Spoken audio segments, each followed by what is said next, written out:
Pemandangan tidak sedap tampak di Jalan Sulawesi Denpasar pada Rabu pagi.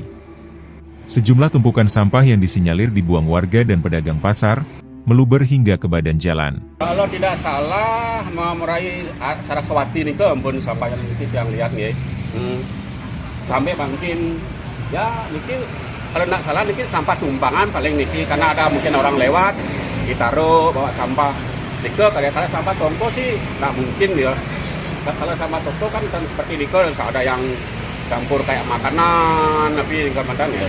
Pedagang-pedagang ini sudah yang duduk di sini, yang di pasar, yang pedagang-pedagang di sini. Kalau bisa diterapkan biar berhenti mereka jualan di toko.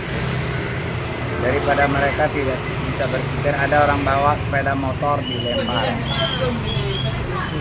Para pemilik toko berharap tumpukan sampah ini segera ditangani pihak terkait karena mengganggu kenyamanan dan menimbulkan bau yang tidak sedap. Kalau harapan tiang supaya ya cepat-cepatlah ditanganin supaya kan kita juga di sini dekat jadi nggak kuat untuk mencium baunya itu ya isin.